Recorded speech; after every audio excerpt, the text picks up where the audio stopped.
ফিরলাম বিরতির পর। আজ কল্পতরু উৎসব এবং সেই কল্পতরু উৎসবকে ঘিরে সকাল থেকে রামকৃষ্ণ পরমহংস দেব যারা অনুগামী যারা যারা তাকে বা পূজা করেন তাদের যাদের তাকে বা মেনে চলেন তারা কিন্তু প্রত্যেকটা জায়গায় দেশের বিভিন্ন প্রান্তে এই দিনটিকে পালন করছেন।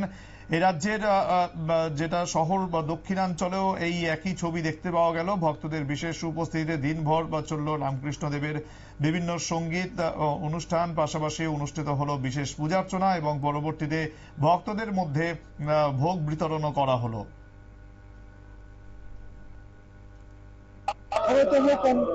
উৎসব উদযাপন করতে চাইছি আমরা।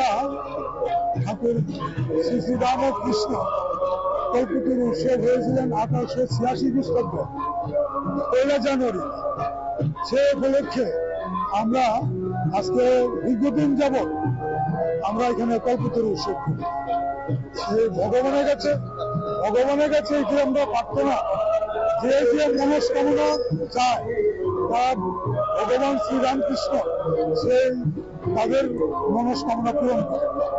যে যে জায়গাতেই থাকে, যে যে বাসনা বা কামনা বাসনা নিয়ে আসে, আজকের দিনে ভগবান শ্রীরামকৃষ্ণ আজকে কল্পতরু হয়েছিলেন। সে উপলক্ষে আমরা আজকে দীর্ঘ 18 বছর ধরে আমরা কল্পতরু উৎসব করি। শহর দক্ষিণাঞ্চল ভক্তবৃন্দ আমরা মহাপ্রসাদের আয়োজনে করেছি। ভক্তদের 60 থেকে 8,000 লোকের এস্টিমেট করেছি। যদি আরো বেশি লাগে তবে আমরা ভগবানের ঠাকুরের কৃপা অনুরূপে আমরা প্রসাদের জন্য আমরা কমতি রাখি। সে উপলক্ষে আজকে আমরা এখানে এই আয়োজনটা করেছি।